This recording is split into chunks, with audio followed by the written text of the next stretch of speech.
Hello, everybody, and welcome to the Fortress Comic News, episode 318. I am one of your hosts, Chris, alongside my co-host, your Mike. What's going on, Mike? What's up, Austin 318? No, I'm just kidding.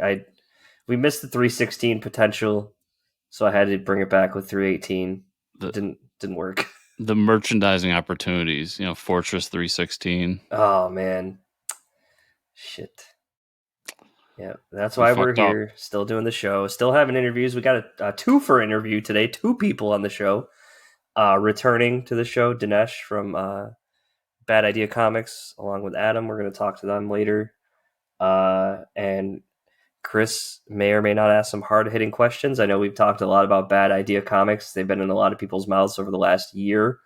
It's impossible to be around comic book shops or comics in general and not talk about those guys. But every time I have them on the show, at least Dinesh, it's hard to not believe in what they're doing, because at the end of the day, these are guys that have been in the industry for a long time, have worked with comic book shop owners like personally, and feel that they're doing the right thing for their business and as well as the comic shop owners. So yeah, I mean, cool. It's cool stuff. I believe, I wanted to ask some more hard-hitting questions, but Dinesh, of all people, was just like answering them before I could ask them. Like, yeah, right. And I kind of realized in the midst of that interview, like, I think the reason I love Bad Ideas so much is the punk rock mentality of it.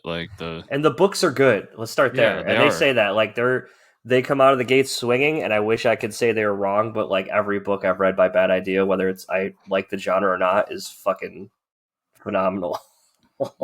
Yeah, and I'm really excited for their third slate, but right now they're promoting Kickstarter, which I don't know why they came to us to promote it. They needed the money, dude. Apparently. And I still never backed it. I still won't back. I mean, I know we talk about how much it costs, but I'll wait for the single issues, I think. So, yeah. Yeah, I'm still on the fence of backing it or not. We'll see, but you all listen to the interview, and then you decide for yourselves if you haven't already backed it. Definitely. Really quick, before we get into the news, Chris, I checked out a really cool place this weekend.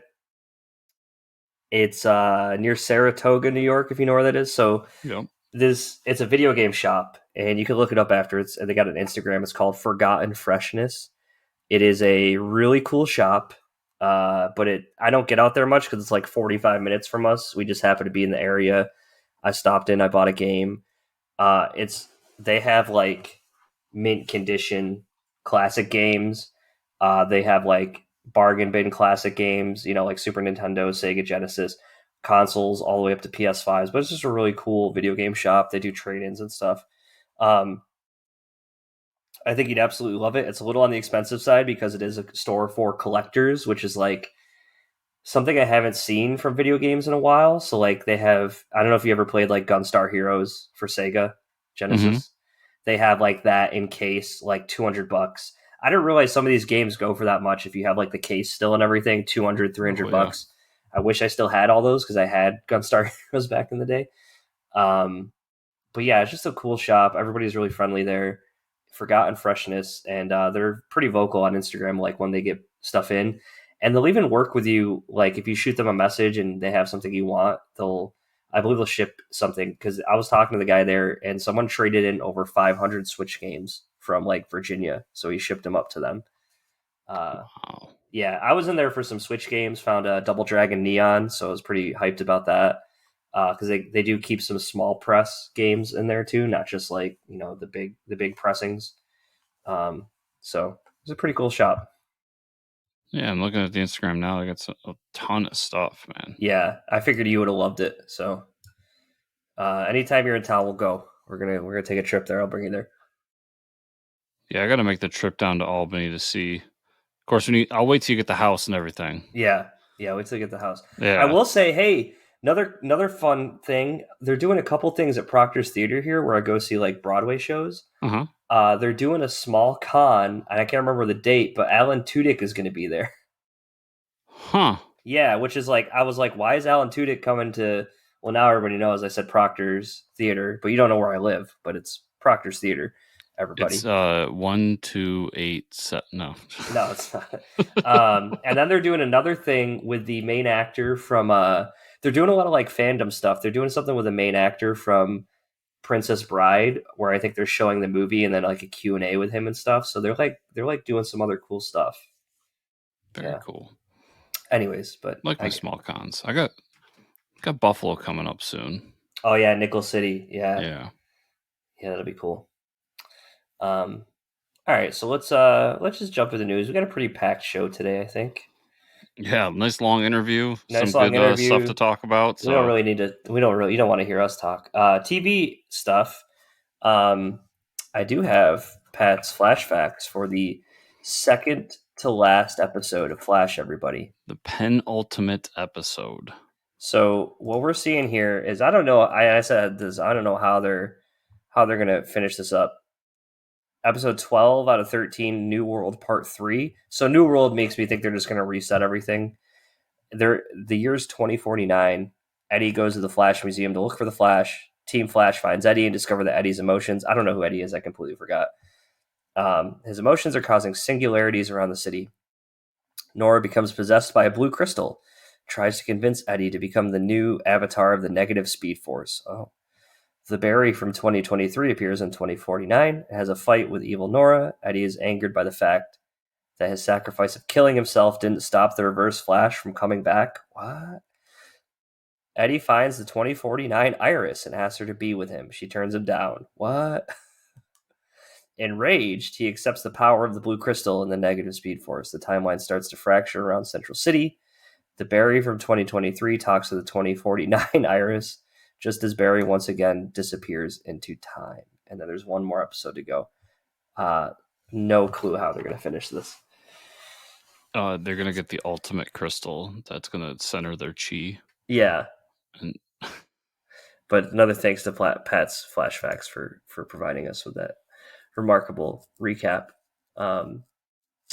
It seems like they're trying to set up for something. If there's going to be like a great reset, like this battle of the Speed Force and the negative Speed Force.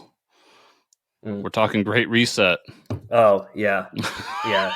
Careful there. My bad. Timeline reset. Big timeline reset. There you go. But either way. Yeah, Mike wanted to get off that real quick because he's a great reset truther. Everybody. Yeah, I am. We don't talk about that. But if you think about it, Chris, I'm looking at the time. I'm looking at so this week or next week's the last Flash TV episode, and then the Flash movie comes out like the week after.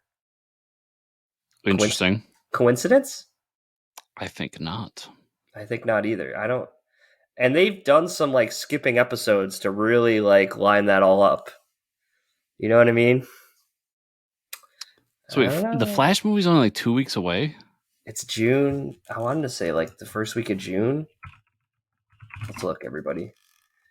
It's everybody's favorite part of a podcast. June 16th. So June 16th. It's a few weeks away, but that's still within. Okay. That's if you go see it early, it'll probably be a few days earlier than that. Still, that seems like everything's always just like sneaking up on me. I know. Even though we do this and I'm constantly reading about stuff, it's like, oh, why did that sneak up on me? We've been talking about it for 2 months. Yep, exactly. Yeah, so with that, let's talk about TV news. Marvel Studios announced that Loki Season 2 will premiere on Disney Plus October 6th, which that seems like less than 6 months away, like almost 4 months away. Okay. Interesting. Yeah, which makes me think they're done with production. Yeah. Probably just editing, right? Yeah, because as we'll talk about in a second, everybody else is ending production because of the strike. But right, I'm stoked. Did you watch the first season of Loki? Oh yeah, it was really good. Mm-hmm. Yeah, I really liked that. I thought it was a good time. Yep. Even with some of the like weirdness of it being a COVID show, and it shows that it's a COVID show. I look forward to jumping back into that and seeing more of that weirdness, the timeline, fun, and more Thanos copter. Yeah, please, more Thanos copter. Yeah, I'm pretty excited for it to come back. I'm a huge Owen Wilson fan. Yeah, fall's gonna be packed, Oh man. yeah. More stuff has been delayed or put on hold because of the ongoing WGA writer strike. It's been reported that Mandalorian season 4 will be delayed due to the strike, while Max's Penguin series has suspended production. Yeah, that sucks, man. Um, Two things I'm looking forward to. Yeah, I like we said for like 3-4 weeks now. Yeah. As a fan, I'm really disappointed in this.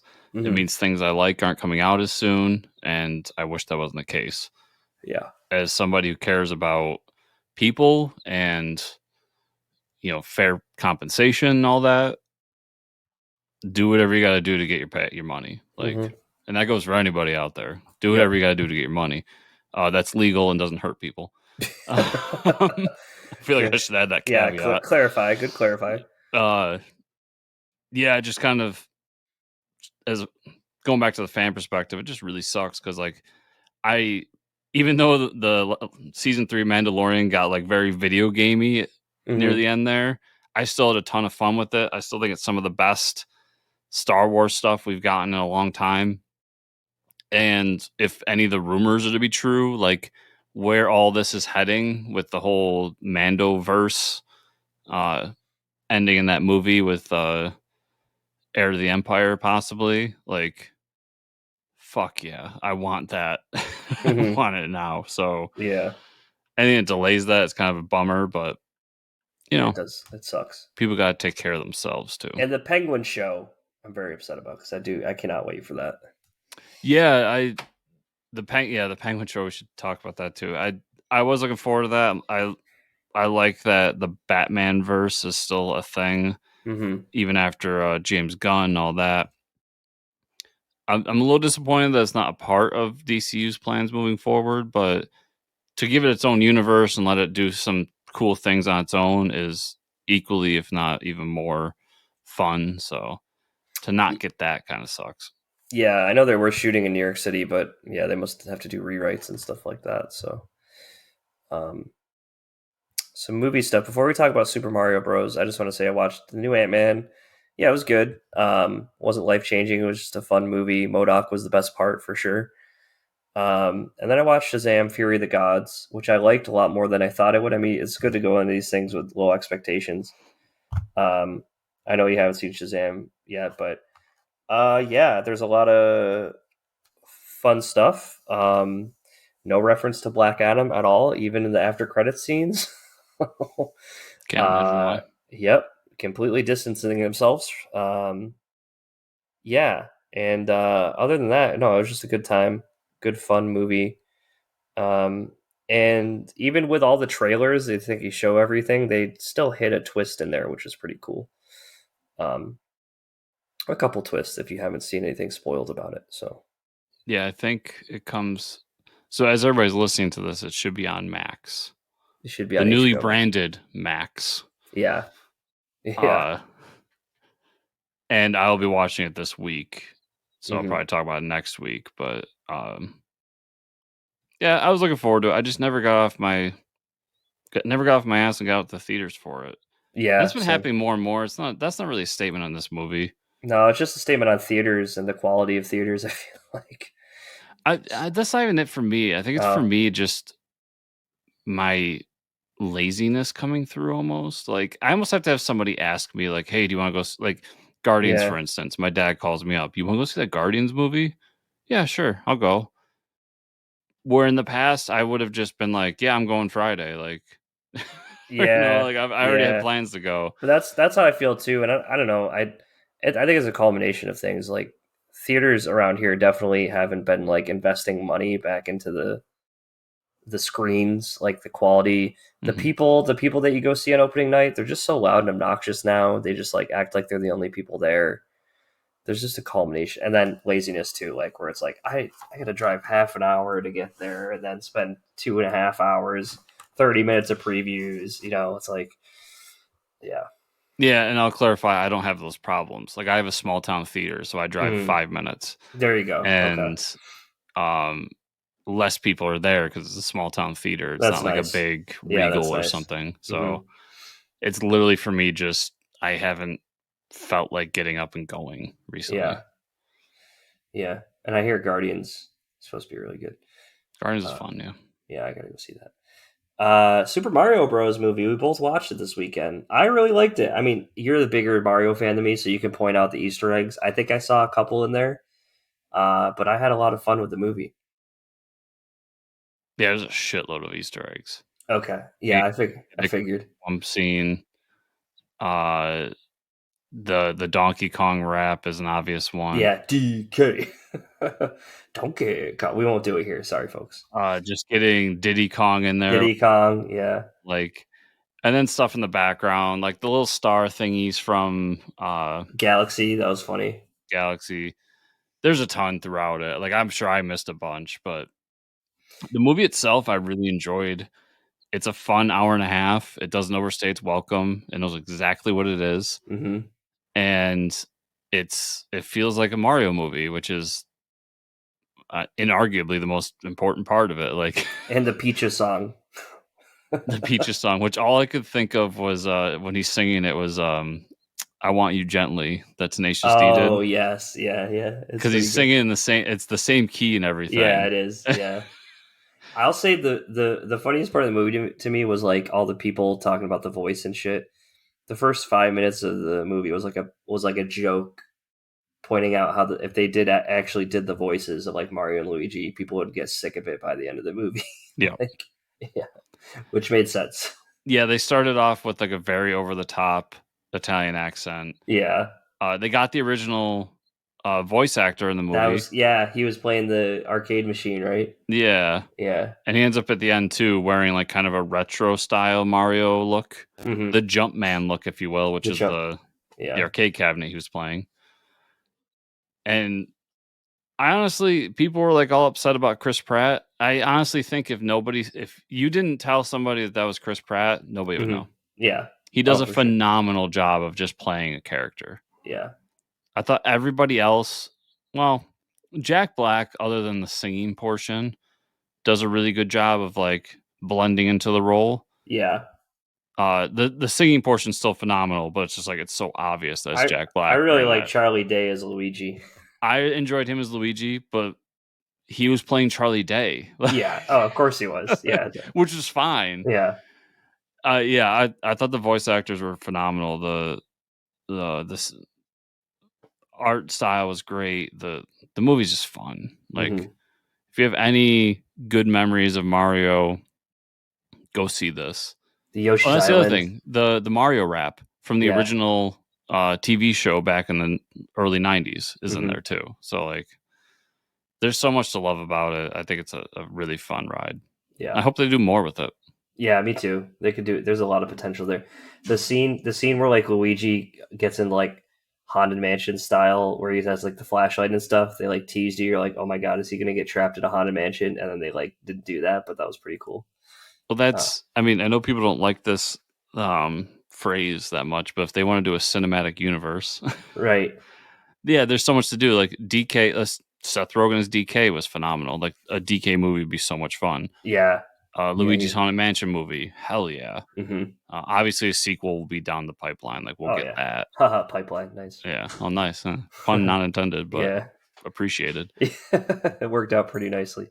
Yeah, like there's so much they could do to expand this and do more with it. So I hope they do, because if they treat all of it like with the care they treated this movie with, it'll be awesome. Yeah, and I don't know who did Toad. Toad was really good too. Who did play Toad? Because that's like a familiar voice.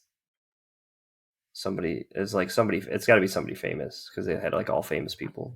Oh yeah, it's. He's going to tell us in a That second just here. took.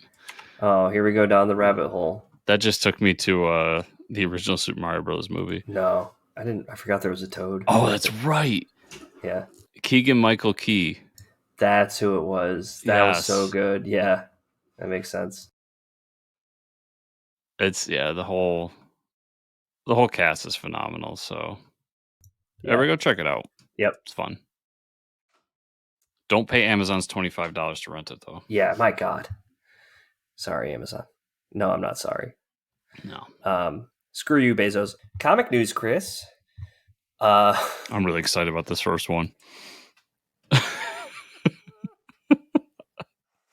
why must I read these things on the internet? Dude, I'm gonna buy the fuck out of this first one. Oh my god, it's all right, everybody. Back by popular demand, DC has announced the return of the DC swimsuit issue, with the G Nort's illustrated swimsuit issue like #1. The issue will include a few reprinted short stories in it, as well as pinup art from artists like Mike Allred, Joel Jones, Amanda Connor, Pete Woods, and more. Oh my god, the the two covers are amazing. That we have the Batman like reading the magazine on the beach with Catwoman, and then we have the other one with the Justice League or the Teen Titans and Justice League.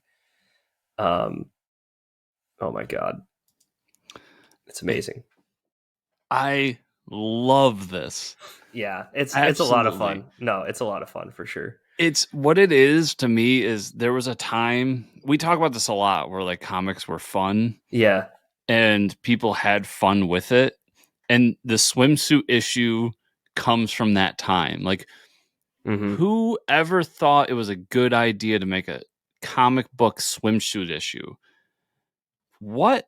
but it happens. But it happened and it was awesome. Yeah, And I like that DC, out of the two big two companies, to do this and to really like, I mean, they've done a great job over the past 5-10 years of like trying to inject some fun in the things with the 100-page annuals or the holiday specials and stuff like that.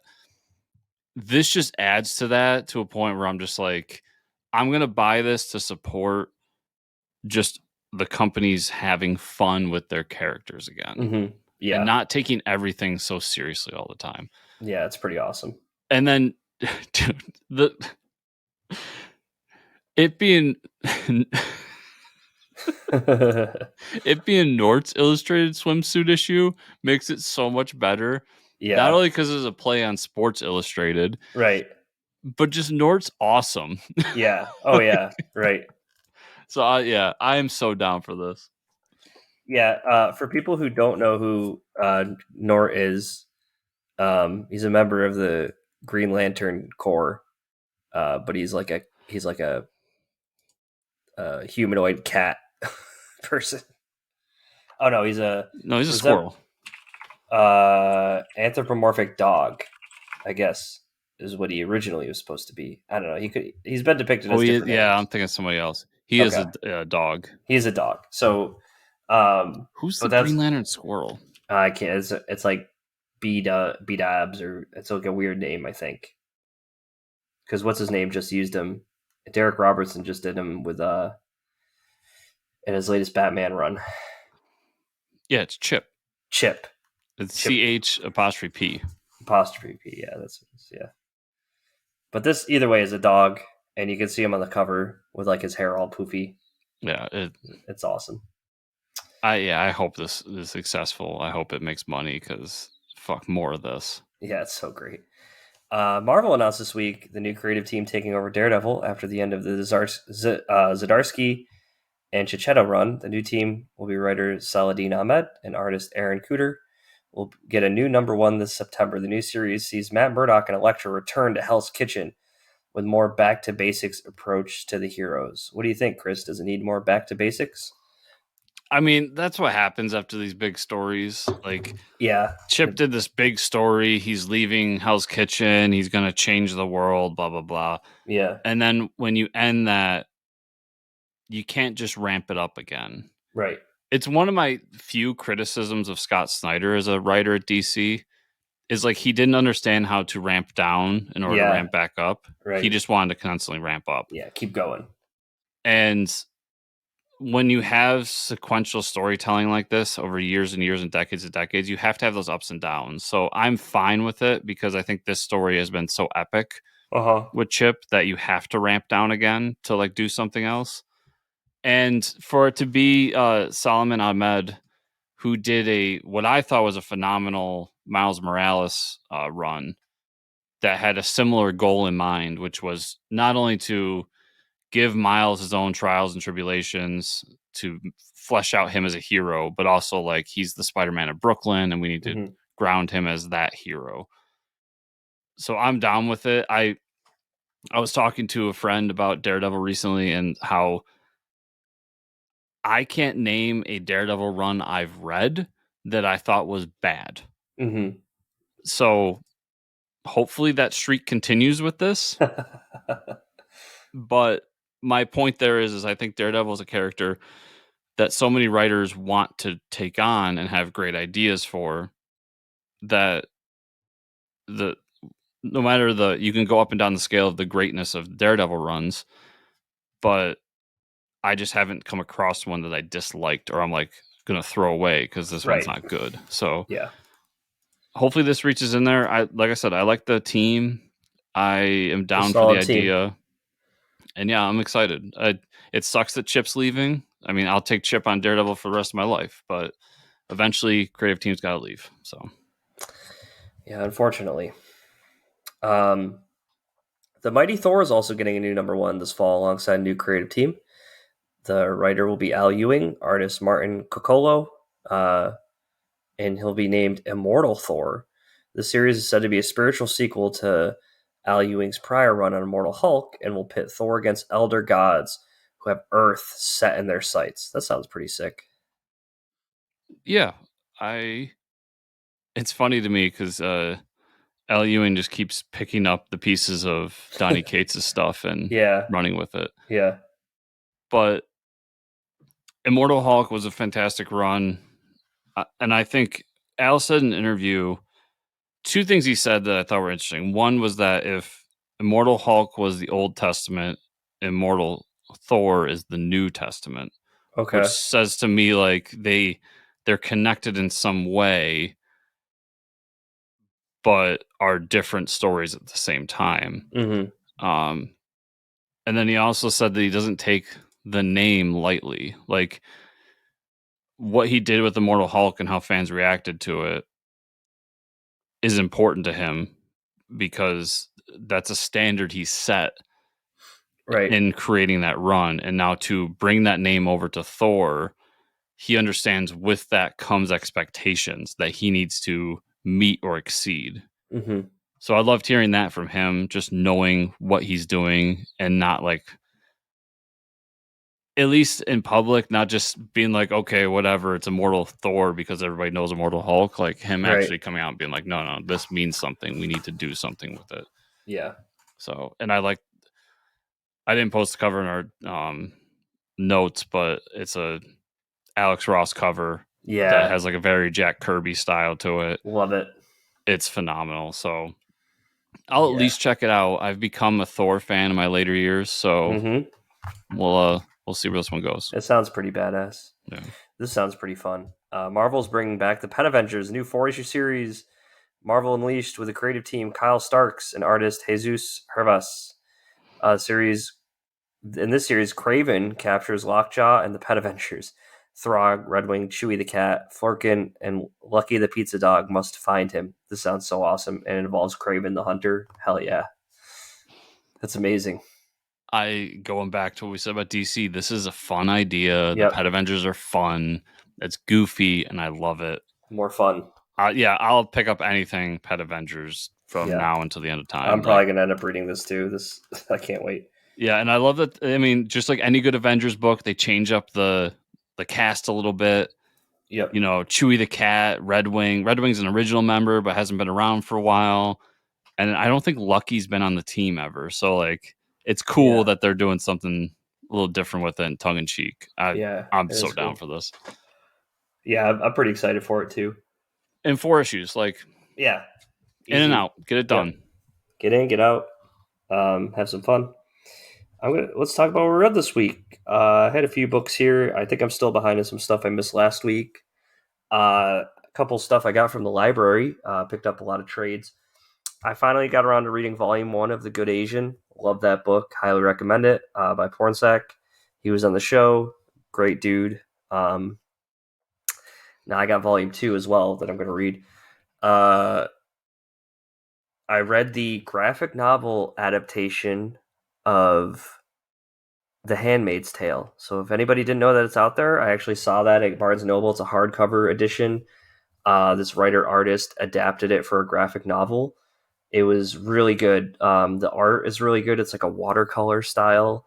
If you don't know the Handmaid's Tale story, Margaret Atwood does it, and it's kind of scary of how it's one of those dystopian future things like 1984. But then like as you get further in it, you start realizing there's a lot of ideals and things that you can closely relate with. So some of it gets pretty scary like that. But the so this is what I understood: the book and the graphic novel both cover season one of the Hulu show. So I started the Hulu show.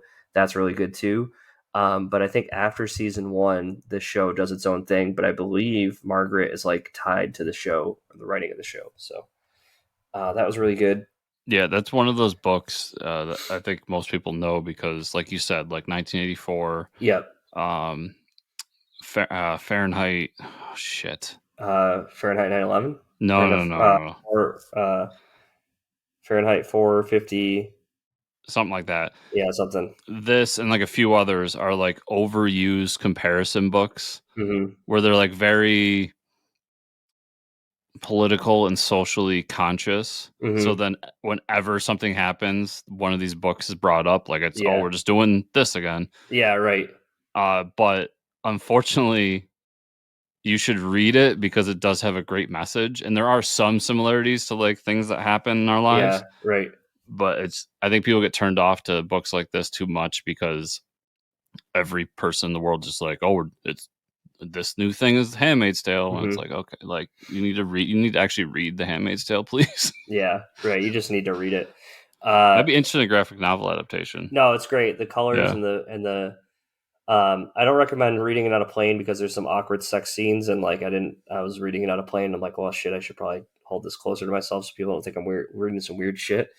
But other than that, other than reading it in public and being a little awkward about it, no, it was fantastic. And I can't read a novel, so this is a great way for me to jump in. And I wish they would do more stuff like that because from what I've understood, having conversations with people who have read the book, it really like hits all the high notes of like what happens throughout the story. So and watching season one, I'm like know the characters and everything that like I'm expecting to happen. So it did the same job as the novel, I would say.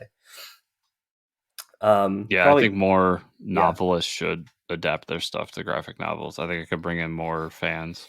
Oh, for sure. Like I've said a million times, like Yep. why hasn't there been a Harry Potter adaptation of DC? Oh, well, Stuff like that. because they'd have to pay the author way too much money.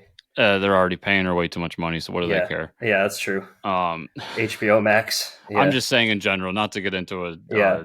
Rawling debate, but just in general, like there's so many of these great books, and I think George Railroad Martin's starting to understand that with adapting his books at Marvel and a few other places. Mm-hmm. Yep. Because we got the Game of Thrones graphic novel. One and that other one, Wild Cards. Yeah. Mm-hmm. Yeah, Fantastic Four, number 7. This one, Victor Doom shows up. So pretty cool. Doom like tries to go back in time and fix what they did with the Baxter building. Doesn't realize that the Fantastic Four like blipped the Baxter building out to like save their children. Um, and then like we established that they have a new headquarters now because the Baxter Tower is gone, so they're like staying at the things like Aunt's house. So yeah, it's pretty funny. There's like the seriousness of Fantastic Four, and then there's like the cheesy shit going on where they're just like, we're gonna stay at Aunt Petunia's, like yeah. Just the phrase "the thing's aunt's house" is yeah. funny.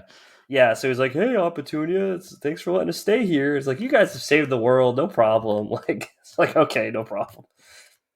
It's not a bad series. I've been having fun with it, and also the Alex Ross covers are absolutely insane for Fantastic Four. So, I'm not collecting this series. I'm just reading it digitally. But like this issue had Doom on the cover, and like Alex Ross doing, and well, I had Doom, but it had like X-Men and Avengers like surrounding him.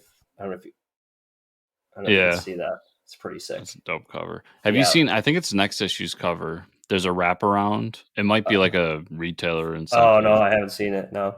but it's for I don't remember the legacy numbering, but it's a big legacy number. Mm-hmm. And they did a wraparound that's phenomenal That's that I think cool. he would appreciate. I'll check it out. Guardians of the Galaxy #2. This is the Jackson Lanzig Colin Kelly, but nice. Yeah, another great issue. We get to see the team doing some cool stuff, saving the galaxy, and then Peter gets a message from we think it's Spartax, so something about his past maybe that comes to bite him in the ass. Still overall fun book. I'm really liking it. Yeah, like he keeps going to like old friends or something and trying to warn them, Yeah, they're just like no. and they keep just like fucking him over. Yeah, because they're It's all yeah, like they're all like bad people generally. yeah. This is Superman #4. This is a good issue. We find out, Lex and Superman are still working together. Lex tells him some bullshit story where like this is some bad tech guys of when he was in Metropolis before Superman trying to be a superhero, but he's like dressed like the Green Goblin. I don't really believe that, and even Superman doesn't believe it either. So like he's something's not. We don't think he's telling the truth, but they're like enhancing villains with kryptonite. So then Superman shows up at the where everything went down, and now Livewire has been enhanced with like kryptonite, and now he's fighting her, and then like he can't hurt her though because Jimmy Olsen is dating her. So that's the big reveal at the end. But it's been a fun issue. This has been a fun series. It was an interesting reveal. Yeah. I think the whole Lex thing is a unreliable narrator Mm-hmm. where like he views himself as the hero in that time. Yeah. Right. But he wasn't But actually. Yeah. yeah, there's going to be a twist somewhere along the line where it's like, well, the people that we're going against at one point were trying to do good. Lex Mm-hmm. fucked them over, and then Yeah. And here yeah, we are. a good issue. I like the I chick with the kryptonite hand too. I forget her name, but uh she like had uh, all the different colors of kryptonite and oh like a metal yeah. claw. Yeah, that was cool. That was this, right? Yeah, that was the issue. Yep. Okay, sorry. I also read Batman, Superman, World's Finest. Yep. Um, and how she like pumped radiation through them to make it more powerful. Mm-hmm. That was Yeah. cool. Yeah, that was really cool. I gotta make sure. Was that this issue? I thought so. It was on the cover. Yes, it was this issue. Yes. Yeah. Okay. Yep. Too much Superman this week. I know.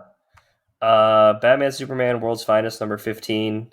This is a good issue. I mean, we get to see a lot of different people. It's a lot of fun stuff happening. Like, um, it's not a Mazo. Well, like Batman gets a suit made out of the Metal Men, which is cool.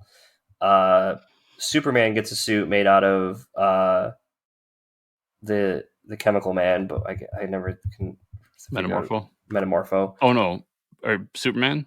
Yeah, Superman. I'm Yeah, sorry. Yeah, Metamorpho was his. gets a Metamorpho suit. Basically, all the robots all across the world are like fighting people. Someone's been plaguing their minds. We find out that it's not just a Mazo. There's an Amazo 2.0 called New Mazo. Really, if you think about it, New Mazo sounds a lot like Jeff Bezos, but that's just me. Um, same amount of syllables. Listen, everybody. One of Mike's Amazon packages was a few days late, so he's a little Mhm. salty today. Yeah, I was just like, well, that's interesting. So there's like this, he's the baddie, and then like, and now the one piece of like technology that's failing is Robin's driving the Batmobile, and the steering's locked, and it's going to drive him into a brick wall. So that's a pretty fun way to end the issue. This series is great. I mean, this is like world's finest at its finest. No pun intended, but Yeah, it'll be fun to have a critique of self-driving cars. I can't wait. But that yeah, aside, yeah, for sure. I love this issue. I love the different suits, the Metal Man suit, the Metamorpho Hmm. suit, and dude, give me more Mazo. Yeah. Underused Justice League villain. Oh, for sure. Yeah. And although Yeah. new Mazo is kind of stupid, Yeah. But it was fun. I would have it would have been cooler just be like I'm a Mazo 2.0, like Yeah. a little more comic booky and everything. Yeah. And then the last thing I had that I got to this week was the Dawn of the DC primer. That's like a Amanda Waller story. Um, I think this was a free book thing. Yes, it was. But the story was like Amanda Waller's having the Task Force X find the Helmet of Fate, which they do, and then she's meeting with a bunch of villains that are kind of like left over and saying that um, she's going to give freedom to whoever kills a superhero. And like she wants to start taking out heroes because she thinks they're like abusing their power or some shit. So I mean, it was pretty cool like tease of like what's going to happen. So I'm curious to see how this is going to unfold with every other book. So let's see. A few older books. I finished Nemesis Reloaded. Nice. Really great ending. I love uh the 5 questions he asked the cop at the end, and like how out of weird it got, and then just hits you at the feels. Did not realize they're doing like a big crossover book. Oh, I didn't know that That either. was nowhere in the freaking news that I saw, but Yeah. there's a thing at the end where they say like the Miller World official or first official crossover Oh, series. okay. Interesting. So I'll be keep my eye out for that. And it also made me realize that not being as big a Miller fan as you are, there's a ton of Miller books I've never read. Mm-hmm. They're actually one's on my shame list, which is Wanted, because I heard that Yeah. one's just Really good. phenomenal. Yep. And then Superior, was that the Superman one? Yes. Yep. Yeah, I Mm-hmm. never read that either, and Or those were both in the yeah, Image. Superior. So I'll be picking those up soon, checking them out. An Image book called Something Epic, #1. Really great premise. It was kind of similar to Donny Cates' crossover, Mm-hmm. where it's bringing in a bunch of different elements into one. But the big difference here is one, I forget the creator's name, but it's the artist who did that Town Called Terror book. Okay. So the art's phenomenal. And the idea is that this kid was born with essentially an overactive imagination, and he can see the blur between worlds where like all the things we imagine create Mm-hmm. live. So think like Grant Morrison's Fifth Dimension in Batman. Yep. And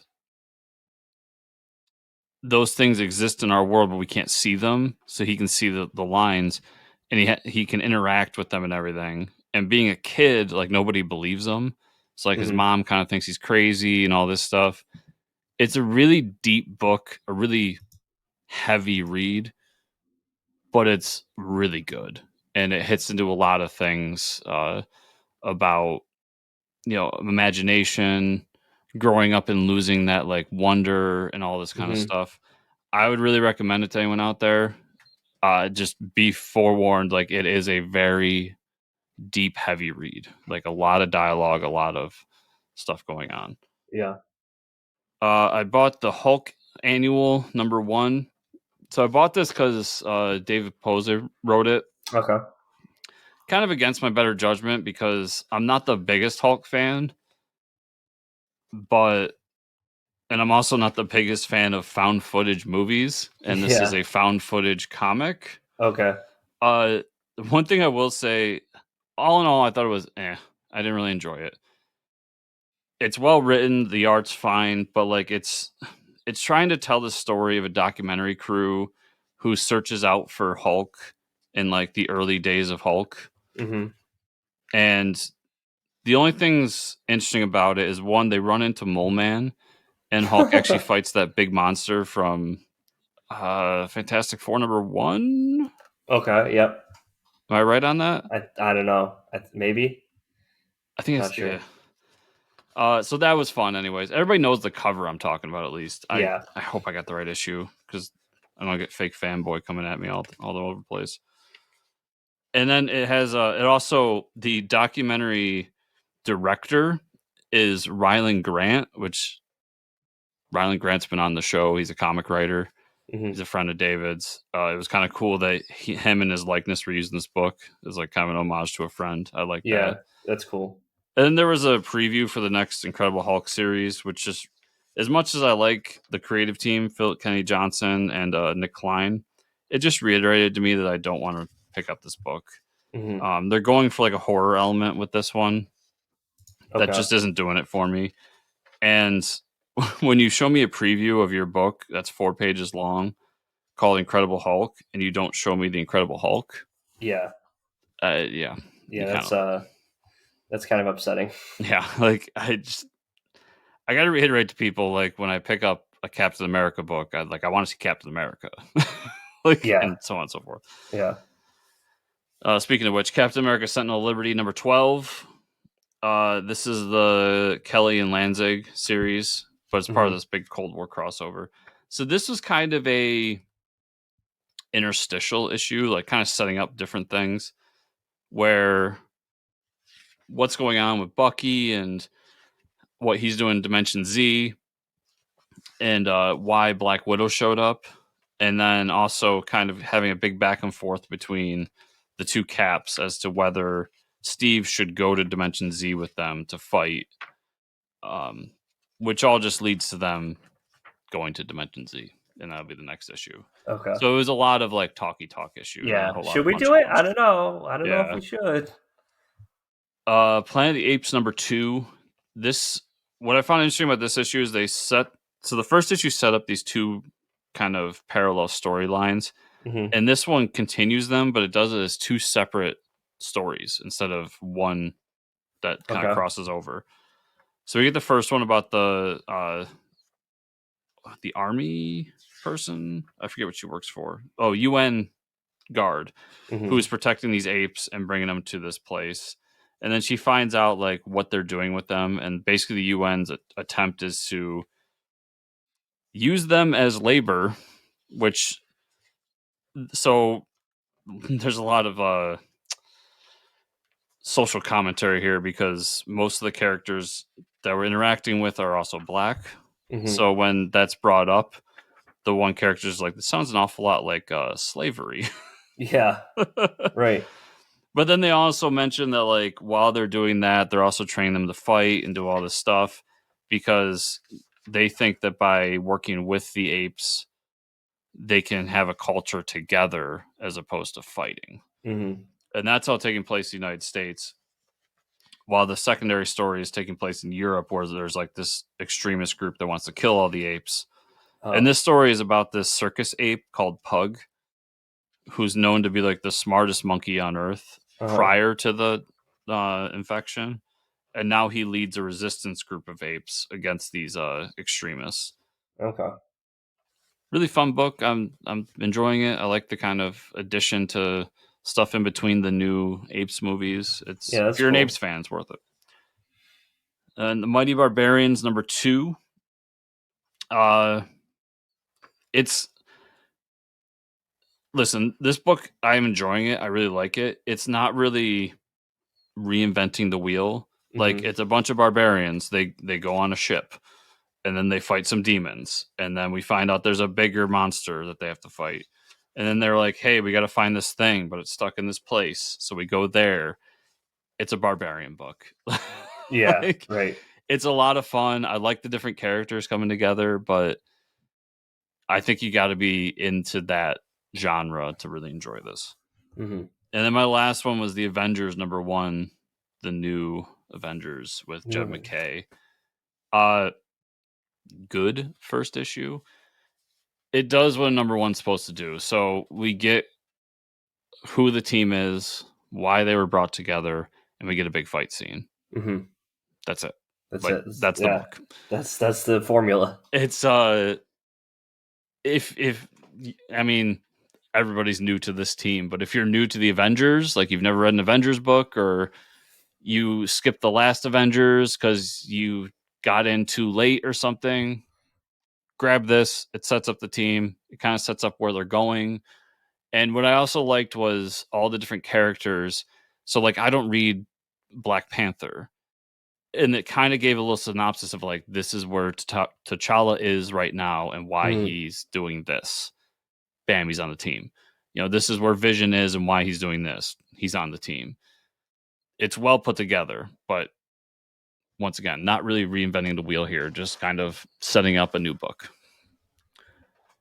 So, Mike, that was everything I read this week. Where can people find you on the internet? You can find me at Fortress Ricker on Twitter. Where can they find you and or the show? You can find me at Fortress Chris on most social media platforms, so search there. And you can find the show at Fortress Comics _ also on most social media platforms. So search for that.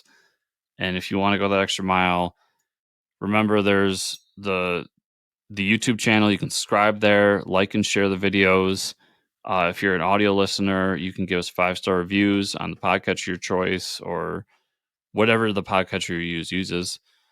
And also the Patreon at patreon.com/Fortress Comics. So thank you all so much for watching and listening this week, and we will see y'all here next week. Goodbye.